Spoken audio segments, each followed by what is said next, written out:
Hi, I'm Dimitri Moraitis, co-founder and executive director of Spiritual Arts Institute. I'm here today to talk to you about our new book, Communing with the Divine, by Barbara Y. Martin and myself.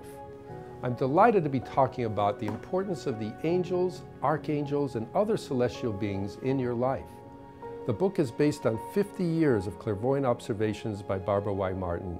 From 3 years old, she was seeing angels and auras, and she spent years, decades, developing the skills so she could be a teacher. I've been working with her for many years myself, and she's trained me how to work with these celestial beings in a very strong and intimate way. What we want to share with you today is how important these celestial beings are in your life. They are not sort of like an added plus to life. They are part of the very process that you are achieving everything in your life. Whether you believe in angels or not, they are working with you every day to help you achieve your highest destiny and purpose. And when you start including them in your life becomes more beautiful, more splendid, and you achieve eventually the mystical union, what you're here to accomplish. Now, what we thought we would do today is share with you a little bit a question: what do angels actually look like? Good question, right? We've thought about them, we've seen numerous depictions of them.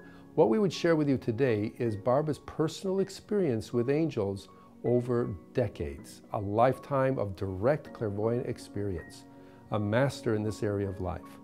We also hired a master artist, Howard David Johnson, who is extremely well suited for this job because he's had angelic visitations himself. So here you're going to get, as best as we could, an accurate depiction of what they actually look like. Now, these illustrations I'm going to share with you, they're in the book along with others. So this is very carefully outlined. I wanted to share with you a couple of basic things to kind of inspire you to, again, help you realize these celestial beings are real. They love us and they want to work with us every day, and they're kind of calling out to us to reach up to them. Now, the first illustration I'm going to show you, and again, these are in the book, is an angel. This is the depiction of a fully developed angel. Remarkably done.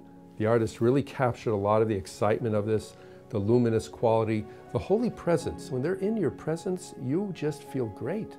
There's just an upliftment, almost like a spiritual ecstasy that happens. Now, you might notice something very unusual here. This angel, if you see the person getting blessed with light here, this person is maybe 6 feet tall. The angel is like 12 feet tall. It's huge. And the body is elongated and exquisitely shaped. And here you see this incredible aura.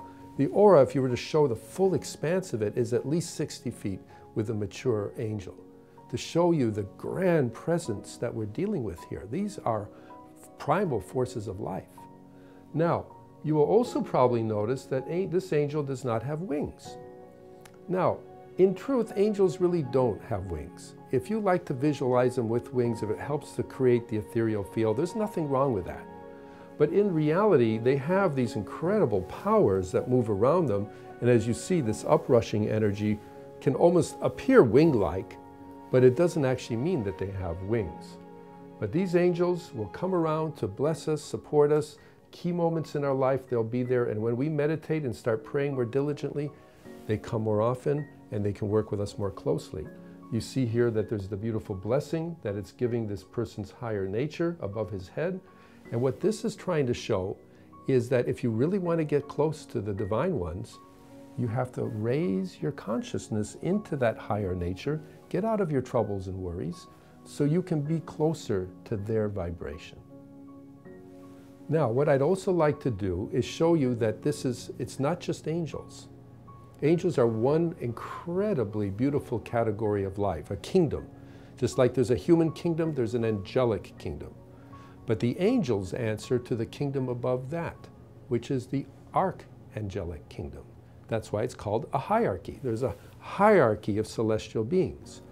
Here we have a marvelous depiction of an archangel, as Barbara has personally seen them and worked with them over many years, not just 1 or 2 visitations, but in a very, very regular way. So again, we did our best to try to do it as accurately as possible. Again, on 2-dimensional surfaces, it's almost impossible to depict the ethereal majesty, but again, we have to compliment the artist and the good work that he did. This is in the book too as well. This is an archangel, and specifically it's attempting to depict Archangel Michael. Now we know Michael is one of the greatest of all the archangels that works with humanity. He's often depicted with sword and armor, but this is again symbolic to the duties and powers that he's embodied.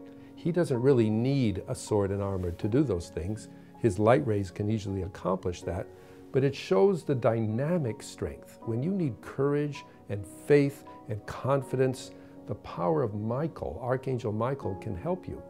Now, one thing I would like to say about Michael, or any archangel, is when you call on someone like an Archangel Michael, it's not just a being you're calling upon, it's a whole office. In other words, the office of the President of the United States. That person doesn't do every job in that office. There's many people working under him or her.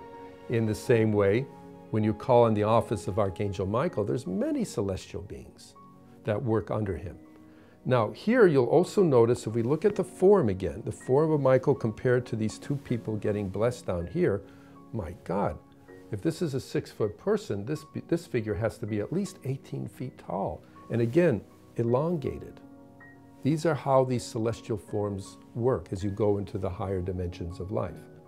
His outer aura is so expansive it can reach for at least 100 feet, which again shows the incredible strength and power that's going on here. Now, we could go on and on about Michael, but one other point I want to point out to you is notice the blessing that he's giving people is coming from way up high, these higher points up here. This is his higher nature, and this is one of the great mysteries of how Michael's able to do so much. People ask, gee, can he be in more than one place at one time? So many people pray to him. No, he can only be at one place at one time, but he can direct his consciousness to many places at the same time. And here we're trying to give a little clue, and he does a lot of that through this higher part of him. So this is designed to give you a little clue to share with you that these beings are real.